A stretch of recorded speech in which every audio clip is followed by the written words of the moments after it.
Here at Helmuth Ford, we are a small-town dealership with no hassle and no pressure.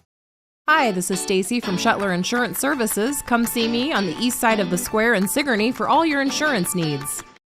Bras for a Cause 2025 is Saturday, April 12th at the Carl Craft Civic Center in Hedrick. Dinner is provided by Bubba-Q's at 4:30. There's a free will donation, plus a silent auction from 4:30 to 9 p.m. And of course, the live bra auction starts at 6 p.m., modeling by the Hedrick Volunteer Firemen. All proceeds to benefit our local communities. For more information about Bras for a Cause 2025, contact Lori Hornbeck at 641-777-4252.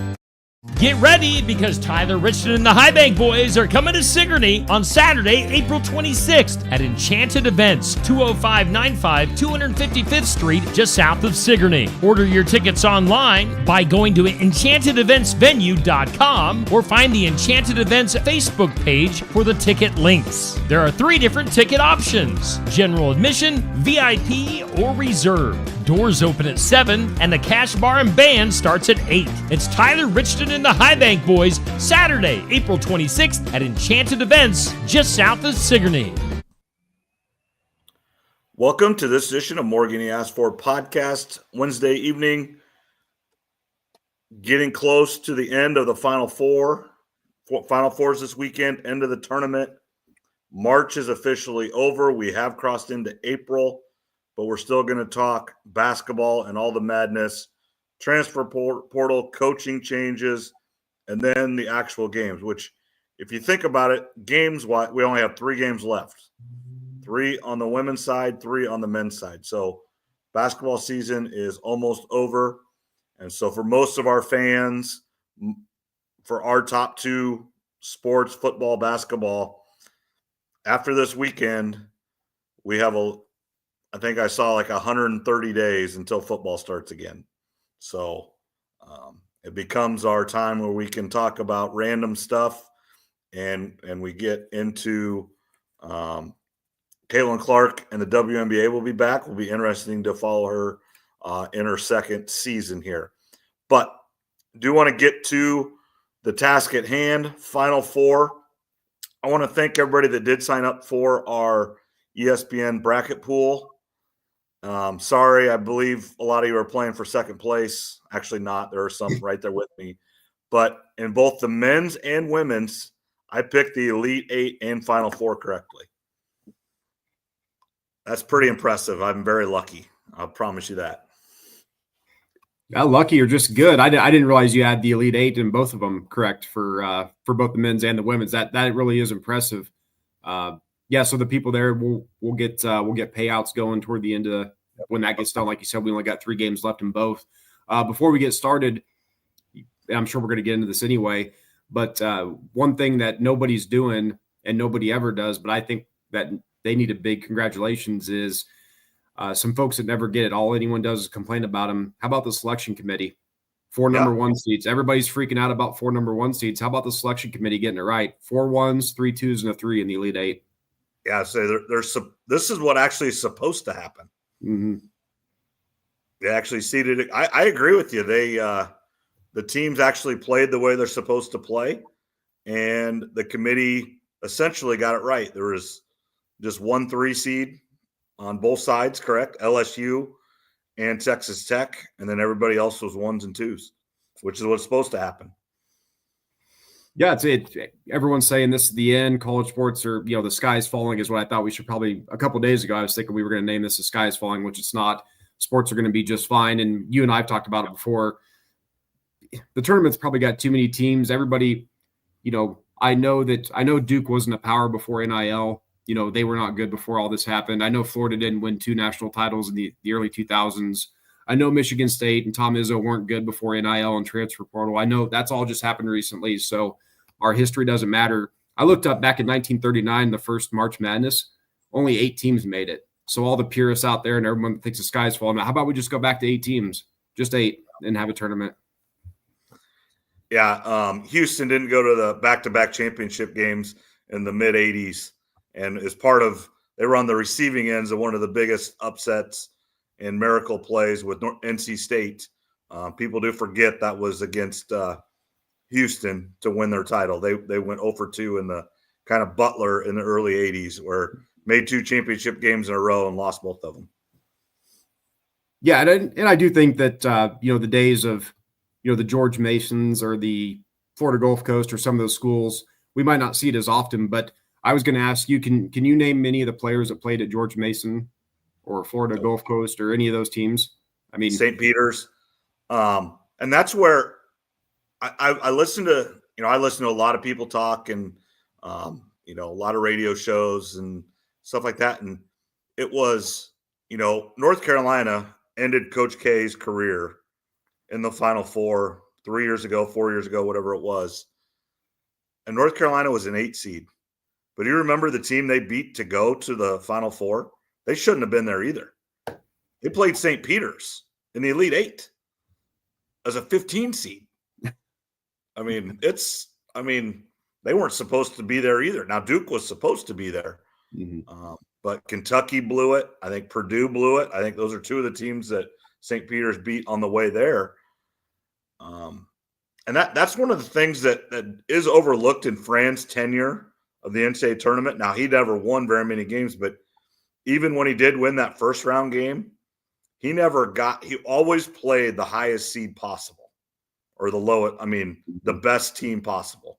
So if they were the obviously when you lose in the first round, it is what it is. But the second round, like when they played Oregon, they were the better team when they were the 2 seed, whatever that, or 3 seed, whatever it was. And just from then on, it was just always the best team possible. Like Iowa State, one of the times they went to the Sweet 16s, they won their first round game, and then they beat a 12 seed in Arkansas Little Rock. And Chris Beard was their coach, actually. Kind of full circle to this year. But they upset somebody in the first round, so then Iowa State had a little bit easier path in the second round. So sometimes the tournament is a crapshoot and just luck of the draw. But overall, it's always fun, good games. John Calipari is a great coach, but for some reason lately in the NCAA tournament, he had that game won in the Sweet 16 game against Texas Tech and blew it. And then the exact opposite happened in the next game for Texas Tech where they had it, and then they blew it to Florida. And people do forget when those runs happen or the flips. Florida went 4 for 4 from the 3-point line in 2 minutes. That's how that happens. They miss one of those shots, it doesn't happen. But they go 4 for 4, and Florida and other teams, some of those guys just go crazy and can't miss. I did win some money on the Alabama Elite 8 game against who they played Duke, right? Mm-hmm. I bet a lot of money on Duke because I was like, there is no way Alabama is shooting as good as they did against BYU, and I was correct. Ended up a little bit closer, but you could see that coming from a mile away when Alabama shot that good against BYU. Yeah, for the Texas Tech Florida game, I had Texas Tech winning that region at 7-1. So when they were up there with about 3 minutes left, I was feeling pretty good. Now I wasn't overly confident because you and I have watched enough sports. I'm like, it's not over. There's plenty of time left. But I was feeling probably like a 7 out of 10 on the confidence scale. I'm like, all right, we got the lead, 3 minutes to go. And I thought about looking at the live betting to bet Florida just to see, and I didn't. Obviously, now I wish I would have. But yeah, for me, I did a lot better on the women's side. The one bet that helped me win some money is I had a 3-team parlay in the men's. I had Florida and Duke to reach the Final Four, and then I had Michigan State. It would have paid out $1,100. So when Michigan State played Auburn, I hedged on Auburn a little bit. I could have done more. I wish I would have done more, but so I did win some money because of that one. Yeah, and you hit a pretty good one for the Elite 8 for the women that you shared as well with us. That one wasn't too bad either. Kind of see that one coming. And then obviously in the women's side as well, I had UConn beating USC. Obviously, when I went through the bracket, I did not know Juju Watkins was going to blow her ACL in the tournament. So you felt really good about that one going forward as well. That would have been a completely different game if she was playing. It would have been. UConn feels like the best team to me right now. They're actually 7.5-point favorites over UCLA. UCLA is the number 1 overall seed in the tournament, so that just shows you the committee feels really good about UConn. I think UConn would have beat a healthy USC regardless, but we won't know that now since Juju got hurt. But for the men's side though, the games have all been there. There's been some good basketball being played, and I'd rather see Duke versus Alabama, Florida versus Texas Tech, than one of these other smaller schools make it to the Elite Eight and lose 93-56. Mm-hmm. At least most of these games have at least been semi-competitive. I know like Auburn and Michigan State. Auburn got up and Michigan State could just never close the gap. Now Tennessee, Houston was that one was over pretty early. I think Houston was Tennessee was 0 for 14 from 3 to start the game. Yeah. A lot of that had to do with Houston's defense, but just imagine how bad it would have been if some of these smaller schools would have made it. So there's a lot of people freaking out about the Cinderellas are done. It's 1 year. We'll have to review this in like 5 years to see if there hasn't been any Cinderellas since then. Yeah. And then, another stat I heard that some of it right now is, and it is a transfer portal. It is money that just look at the Missouri Valley from last year. 15 players on the all-conference team, first, second, third team. Only 1 player was back. Now, some graduated, but everybody else transferred. But what's happening is now all those players are older, but college basketball next year, for the most part, there are still a few exceptions, is getting 25% younger because COVID is finally done and no one's getting those years back. So it is going to be a little bit younger. So those Houston and an Iowa State and an Iowa is not going to be able to go get that 23, 24-year-old as easy. Now, some of these top teams, Duke, are still going to get some of them, but they're not going to just go everywhere because they're out of eligibility. They're going to be 21, 22 instead of 23 turning 24. And that does matter. A 24-year-old playing college basketball against an 18-year-old, that is just a different level. You think about when they were in high school and school together, one was a senior and one was in 7th grade. There's a lot of difference there. Yeah, Kylie Feuerbach for Iowa was coming back for another year. So you're right, this whole COVID extra year stuff, it's tough to even keep track of it anymore, especially for someone like me that doesn't pay quite as close attention to it as you do, especially on the men's side. But yeah, you're right. Some of these super seniors or whatever they're being nicknamed because of the COVID year and all this extra stuff, some of those are graduating. But no, I think the tournament's been – listen, it's the 4 best teams. Hopefully we get 2 good games this weekend and then a good national championship game. That game in 2008 where all the 4 seeds made – or all the number 1 seeds made it last time in 2008, that was that Memphis-Kansas game where I was a big fan of that Memphis team, had Derrick Rose on it. Kansas comes back with Chalmers and wins it, but I was rooting for Memphis. So hopefully we'll get a championship like that one. Yeah, I mean, that was a great shot by Chalmers, missed free throws by Memphis. John Calipari gets, that was kind of those players were getting paid in 08 just like they are now. It just wasn't legal. Or wasn't out in the open as much. Those were the McDonald's bags those days. Yeah, it was back to the McDonald's bags and casinos. That's the one that I've heard. It was McDonald's bags and then casinos was another one where you can buy chips and then give the chips to somebody else so they can cash them in as well. So let's just go ahead. Let's kind of pick our men's Final Four games. Auburn, Florida, SEC. So SEC is guaranteed a team in the championship game. I do think they proved that they were the best conference. I don't think it really was an argument. But they did prove in this tournament that the SEC was the best conference. So they're going to have a team represented. Auburn, Broome is hurt. I don't care what anybody says. It's his non-dominant hand, so it's better, but it looks – he hyperextended that elbow, it looked like, and it's not good. In my bracket, I have Auburn, but I'm going to pick Florida because of that injury.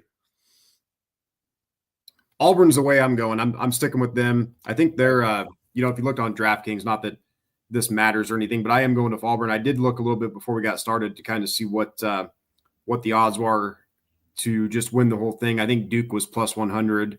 Auburn, I think, was plus 550. Houston 4-1, and then Florida might have been 3-1. So just some odds, but I'm going to stick with Auburn. Florida's been in some tight games, but to Florida's credit, they've come out on top of all of these. Yeah, they're good. They just keep getting better and better, and that's the thing with obviously Iowa State. The post-mortem season's over. Obviously, the injuries had a lot to do with it, but I think that was Iowa State's maybe issue is they couldn't get any better.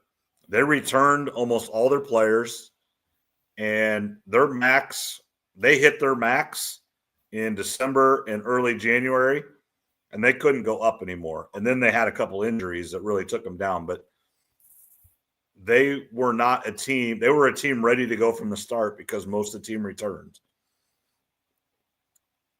Some of these teams now are just hitting like Duke. Cooper Flagg is a better player today than he was in November.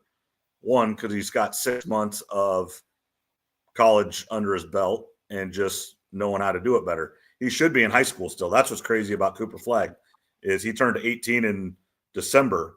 He should be getting ready for high school prom or starting a baseball season or just going to his AAU basketball tournaments. But he reclassified, and he's going to be the number 1 pick, and he is unbelievable for being 18 years old.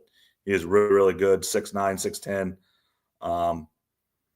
So the Duke-Houston game, I am going to take Houston, and it is simply because it is 23-year-olds versus 18-year-olds. The 18-year-olds are more talented, but nobody plays harder than Houston. No one plays better defense than Houston.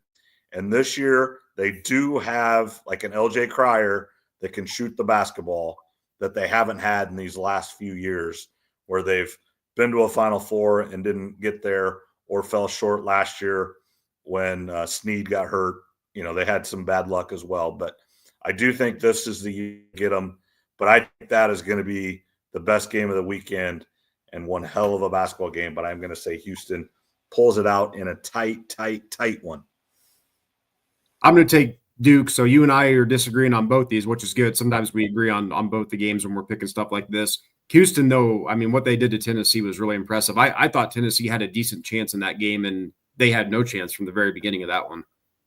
So their defense is just, it obviously is one of the best in the nation. So, and the thing about all these coaches too is none of them have a title, right? Mm-hmm. We've got the 2 kind of older coaches, the 2 younger ones, and we got Cooper Flagg's story. So I think all 4 of these teams kind of have a good storyline. If I was rooting for them, I'd say Florida's the team I'm rooting for the least of the 4. But I like all the other teams and the coaches and players too. I think it'd be cool to see Cooper Flagg win it. But if Auburn or Houston wins it too, I'm not going to really be upset. So I'm pretty happy with how the tournaments has turned out so far.